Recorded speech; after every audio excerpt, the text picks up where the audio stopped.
INFJ, why you need to emotionally detach. Have you ever felt like you're drowning in emotions that aren't even yours? Like your heart is a sponge, soaking up every bit of pain, anger, and disappointment around you. INFJ, your gift is your empathy, but here's the hard truth, it's also your greatest burden. Without emotional detachment, you risk losing the most important thing you'll ever own, yourself. Imagine this. You're sitting in silence, trying to process your own thoughts, but instead, your mind is filled with the weight of someone else's struggles. Your coworker's stress, your partner's sadness, even the news headlines, it's all sitting heavy on your chest. You've spent your life caring so deeply for others, but what has it cost you? How many of your own dreams have you sidelined because you were too busy carrying someone else's burdens? How many times have you said, "I'll focus on myself later," only to find that later never comes? INFJ, this isn't just a challenge, it's a crisis. And if you don't confront it, you'll never live the life you deserve. INFJs are the rarest of all personality types, and your empathy is unmatched. You feel emotions not just as observers but as participants. You don't just see someone's pain, you become their pain. This makes you an incredible friend, partner, and leader. But it also makes you vulnerable. You've had sleepless nights worrying about a friend's breakup, even though they've moved on. At work, you're the go-to person for emotional support, but who supports you? You replay conversations in your mind, wondering if you said or did enough. How much longer can you keep this up? How many pieces of yourself will you give away before there's nothing left?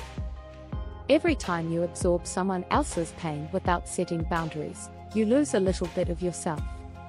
You're exhausted but can't figure out why. You've stopped pursuing hobbies or goals because your emotional energy is spent on others. You adapt so much to meet others' needs that you've forgotten who you are. You struggle to make decisions for yourself because you're too focused on how they'll affect others. INFJ, how much longer can you ignore your own needs? Detachment doesn't mean you stop caring, it means you start caring for yourself. It's about creating space to recharge so you can be the best version of yourself for others. Think of it as putting on your oxygen mask first before helping others. Detachment allows you to offer quality empathy rather than overwhelming yourself with quantity. Here's the good news, you can learn to detach without losing your empathy. 1. Build emotional awareness. Practice mindfulness to recognize when you're absorbing emotions that aren't yours. Keep a journal to separate your feelings from others. 2. Set boundaries. Learn to say no without guilt. Limit time with people who drain your energy. 3. Prioritize self-care. Dedicate time each day to activities that nourish your soul, reading, meditating, or creating art. 4. Seek support. Consider therapy or coaching to develop tools for emotional regulation. Join communities of like-minded INFJs who understand your journey.